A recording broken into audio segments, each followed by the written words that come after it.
Democrats on this stage to, now, Burnsters, I gotta say this to you, now I'm talking to you right now. Now we gotta do everything decently and in order. Now I do understand, Burnsters, I do understand that you are disappointed, I get it. But the best way to fight our disappointment, is to make sure that we stay here and make sure that Senator Bernie Sanders wins today. That is the best way to fight our disappointment. Now, if Senator Sanders was here today, and I'm telling you this because I've traveled with the senator, you guys know that I am a diehard supporter of his, he would be saying the same thing, that he wants us all to remain calm but remain committed. Remain calm but remain committed.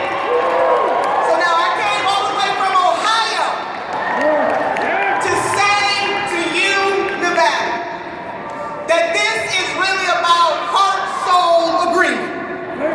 And that Senator Bernie Sanders has that heart-soul agreement. And as a very young man, he stood up at 21 years old and fought against racism and discrimination at the University of Chicago. He has heart-soul agreement. That he has been progressive before progressive was cool. Standing up for our gay and lesbian and transgender brothers and sisters.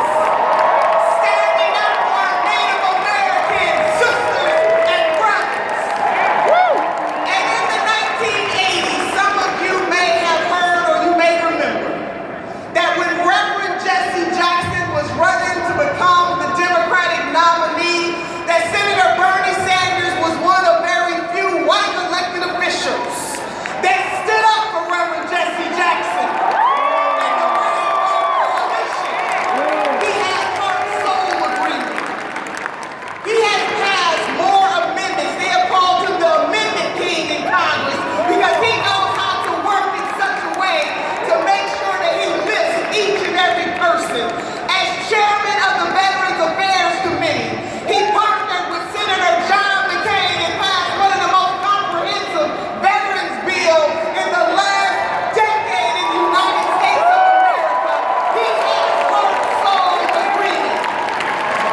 And when he stood up and filibustered for over 8.5 hours against the extension of the Bush tax cuts, he was doing that for sisters and brothers all across this country. He has heart-soul agreement. So I say this to you, Nevada,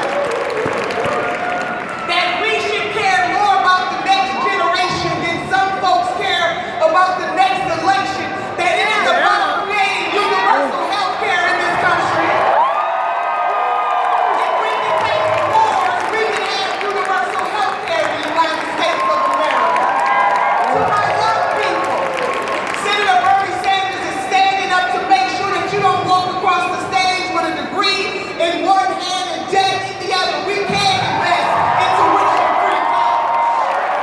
We can expand Social Security. We can make sure that we deal with racism in this country. And Senator Bernie Sanders has said over and over and over again that as Americans we must fight to eradicate, and that as the next president of the United States of America, he will do everything to eradicate institutional racism.